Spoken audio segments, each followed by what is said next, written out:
بسم اللہ الرحمن الرحیم۔ السلام علیکم صلی اللہ علیہ وآلہ وسلم۔ دریا میں گھوڑے ڈال دیے۔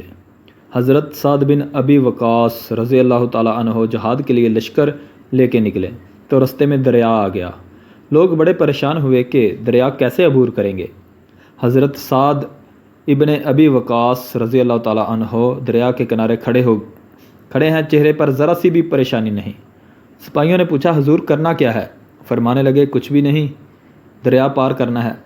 سپاہی کہنے لگے کہ کس طرح پار کرنا ہے؟ آپ رضی اللہ تعالیٰ عنہ فرمانے لگے، دیکھ لو کس طرح پار ہوتا ہے۔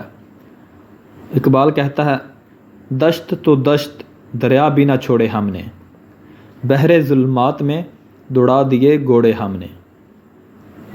حضرت سعد بن وقاص رضی اللہ تعالیٰ عنہ دریا کے سامنے کھڑے ہو کے فرمانے لگے، او دریا، تو حضرت موسیٰ علیہ السلام کے نافرمان قوم کو تو راستہ دیا کرتا تھا، اور ہم تو محمد صلی اللہ علیہ وآلہ وسلم کے فرما بردار غلام ہیں، ہمیں کیوں راستہ نہیں دیتا؟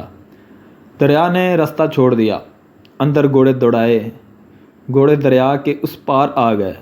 حضرت سعد بن ابی وقاص رضی اللہ تعالیٰ عنہ فرمانے لگے، میرے محبوب کے صحابہ، تمہاری کوئی چیز تو نہیں رہ گئی دریا میں؟ تو ایک صحابی کہنے لگے، میں جلدی سے نکل آیا تو مٹی کا ایک پیالہ گر گیا ہے۔ تو حضرت سعد بن ابی وقاص رضی اللہ تعالیٰ عنہ دریا سے کہنے لگے، ہم مسافر بندے ہیں، سفر پر جا رہے ہیں، کہاں پیالہ ڈھونڈتے پھریں گے؟ مہربانی کر کے وہ پیالہ واپس کر دے۔ ایک لہر آئی اور پیالہ بھی واپس کر دیا۔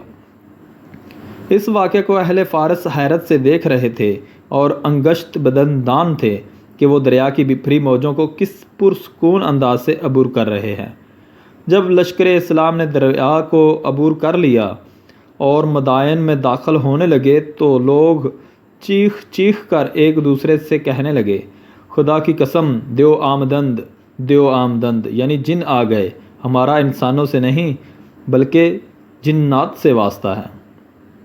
ویڈیو کو لائک لازمی کریں۔ اللہ حافظ۔